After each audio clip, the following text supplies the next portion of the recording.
Salam geng, Racun kali ini bertemu lagi kita ke dalam segmen Gaming Test PUBG Non-Stop. Next phone yang saya akan dera, macam korang nampak lah kan, kita akan PUBG menggunakan smartphone gaming Red Magic 7. Untuk tahun 2022 ni kan, Red Magic 7 ni boleh kata phone gaming pertama lah yang kita akan dera dalam channel ni. Phone ni dikuasakan dengan chipset Snapdragon 8 Gen 1 sama macam yang kita pernah dera dekat Xiaomi 12 Pro, OnePlus 10 Pro dan juga Realme GT2 Pro. So, adakah phone ni dapat survive dalam ujian gaming test kita, PUBG Non-Stop kita ni? Jom kita mulakan racun sekarang.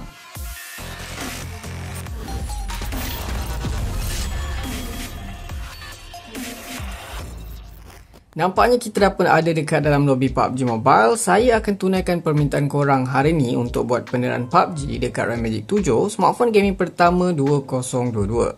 Selain dia ada spek yang boleh kata memang powerful top notch, dia punya features gaming dalam ni pun memang best gila, memang sangat-sangat sesuai lah untuk korang yang mobile gamer.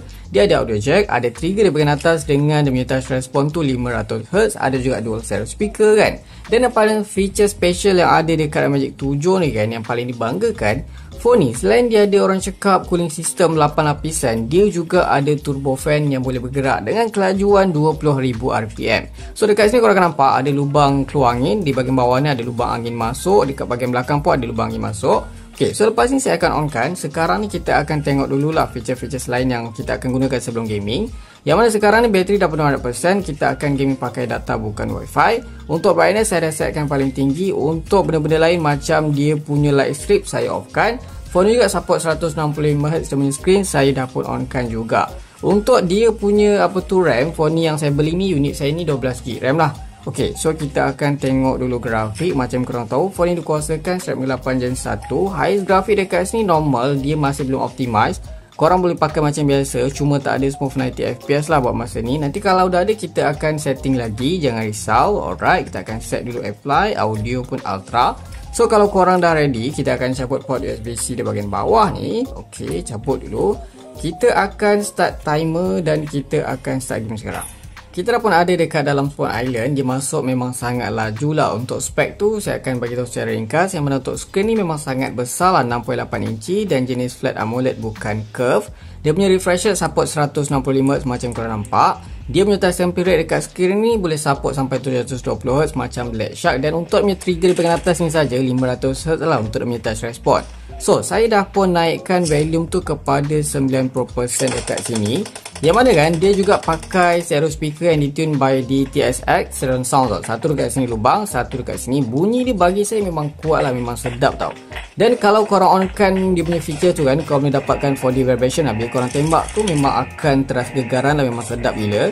Alright, so kita akan follow member. Kita tak main member hari ni, kita main solo je. Kita akan landing mana-mana. Lepas ni saya akan inform dekat korang features gaming yang ada dekat dalam phone ni memang best gila kan. Alright, kita akan landing dekat Lipovka. So far macam tak banyak sangat enemy dekat sini. Dia landing memang sangat smooth, gyro pun power gila. Dia punya color memang cantik, HDR memang sedap. Dan korang boleh tweak lagi tau untuk warna-warna preset yang kalau korang tak suka macam ini, korang nak nampak lagi pop-up, korang boleh onkan dekat bahagian gaming. So kita akan cari dulu weapon. Button memang respon gila, 720Hz memang padu. Ok, so kalau korang nak aktifkan features gaming yang ada dekat dalam phone yang banyak gila tu, korang just swipe saja di bahagian sisi kanan atas ataupun kiri. Actually saya dah terangkan satu persatu lah secara detail dekat dalam video review yang lepas. Korang boleh check dekat sana. Sekarang ni saya just nak tunjuk beberapa benda yang highlight je lah. So saya akan onkan dalam gaming test ni turbo fan lah yang saya bagi tahu tadi kan. Korang boleh dengar bunyi dia. Next lagi dekat sini apa ada 165Hz ni kita dah onkan. So dekat sini saya akan onkan juga performance monitoring. Korang boleh monitor real time bacaan FPS dekat situ. Alright. So dekat sini ada juga record screen, ada juga charge separation ni. Kalau korang nak gaming tanpa dropkan bateri, just cocok kabel je. Memang bagus lah benda ni. Korang punya suhu pun dia tak drop tau, dia tak panas sangat tau. Okay, nice. So kalau korang nak aktifkan dia punya shoulder trigger, just tekan dekat sini. Dekat sini saya dah onkan, korang boleh tengok nanti. Memang laju, tapi kalau korang follow saya ni memang bukan penggemar pakai shoulder trigger tau. So jari saya macam tak berapa nak sampai. Tapi bila korang tekan memang sedap, memang laju. Dia punya touch response ni 500Hz lah untuk dia punya trigger. So apa lagi ada dekat sini, kalau korang pergi dekat bahagian plug-in dekat sini, ada banyak lagi mod tersedia lah. Contohnya kalau korang nak macam power sikit, korang onkan 4D shock ni, dia akan ada vibration bila korang tembak. Next lagi kita akan tengok dekat sini plugin apa lagi ada sound effect, ada juga side assistant ni macam dia punya apa tu orang cakap Kalau cursor lah, korang boleh tambah cursor dekat situ kan. Nampak? Kat situ tengah tu. Nice gila. So banyak lah. Sekarang ni saya akan teruskan. Kalau ada segala isu nanti saya akan inform kat korang sekejap lagi. Anyway, satu part lagi yang saya terlupa nak inform kat korang. Kalau korang nak adjust dia punya touch response bila tekan dekat screen tu pun boleh. Korang masuk dekat sini, korang pergi dekat setting panel, korang nampak adjust operation. Korang boleh pilih dia punya touch sampling rate tu, sensitivity, smoothness, gyro. Dan kalau korang nak ubah lah dia punya macam warna preset tu kan, korang tekan dekat show. Memang nice gila, warna ni memang nampak memang real gila tau. Alright, so layan dulu.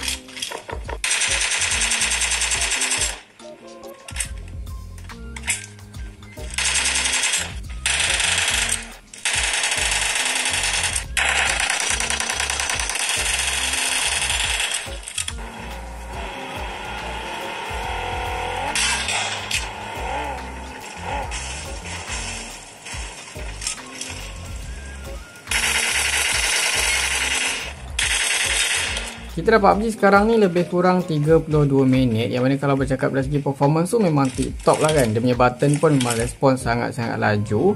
Trigger pun power. Cuma saya macam, yelah kan, saya memang kurang suka lah pakai trigger. Sebab screen phone dah lah besar, korang tengok saya nak capai agak susah tau.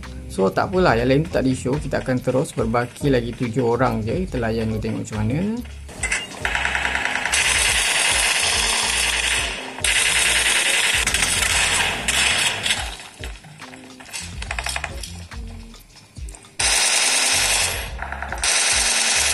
Nampaknya kita dah pun PUBG lebih kurang 1 jam 7 minit dalam keadaan aircon terpasang dan kita masih menggunakan setting grafik yang sama lah, HDR Extreme 60fps.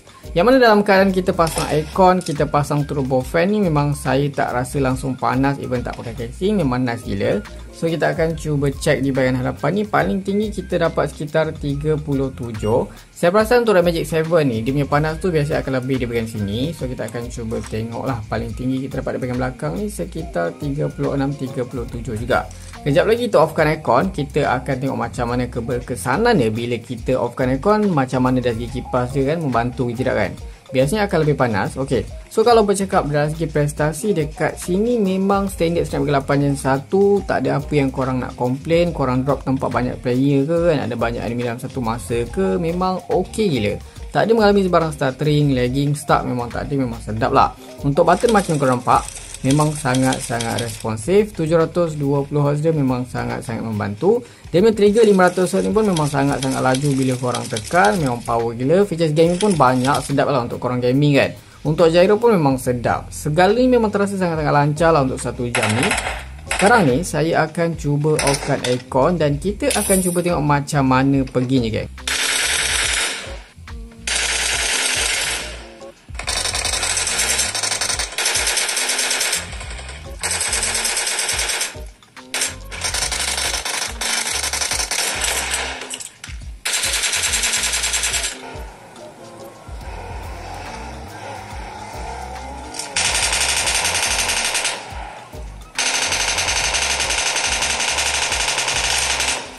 Nampaknya kita dah berjaya PUBG lebih kurang 2 jam 10 minit, yang mana sekarang ni saya PUBG dalam keadaan saya offkan aircon. So untuk bateri sekarang tinggal 23%.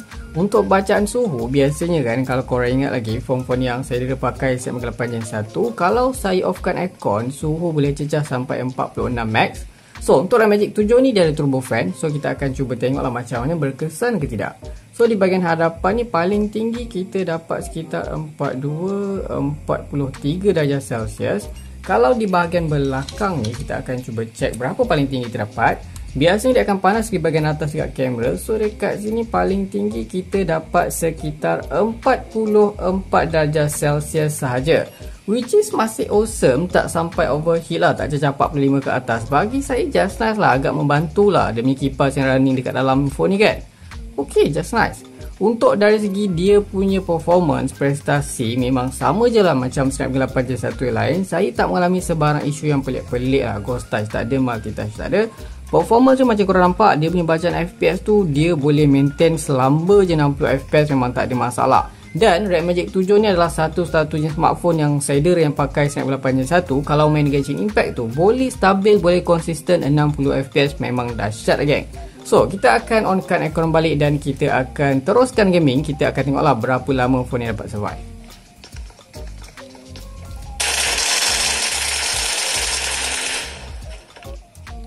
So geng, macam yang korang nampak, saya perasan bila bateri dah macam bawah 3% ni, baru saya terasa macam adalah stuttering sikit kan. Macam dia taklah teruk, dia macam drop daripada 60 tu kepada 54 something. So, kita akan cuba tengok lagi macam mana. Finally, kita punya Red Magic dah pun tamat riwayat, mencatatkan rekod 2 jam 48 minit. Finally, kita dah pun dapat hasil dia. Memang tak dinafikan lah kalau Snapdragon 8 Gen 1 yang ada dekat Red Magic 7 ni memang sangat-sangat powerful, memang sedap digunakan untuk korang gaming. Lagi-lagi phone ni, Red Magic 7 ni pula dia banyak sangat features gaming tau, memang fun lah untuk korang guna. Cuma kalau bercakap dari segi bateri kan, 4500 mAh bateri yang dibekalkan dekat Red Magic 7 ni bagi saya memang tak cukup lah geng. Dah lah ada kipas lagi kan.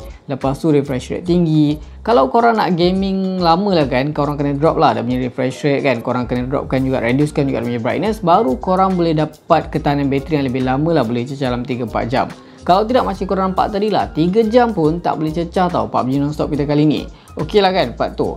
Tapi kalau segi part turbo fan plus cooling system 8 lapisan yang ditanamkan dekat Red Magic 7 ni, bagi saya memang proof lah boleh kurangkan suhu. Dia bukan gimmick semata, memang nice part ni. So, apa komen korang? Okey tak okey, on tak on? Macam biasalah, kalau korang suka video ni, jangan lupa tinggalkan like, share, komen dan subscribe. Itu sahaja racun kali ni. Jumpa lagi di racun seterusnya. Assalamualaikum.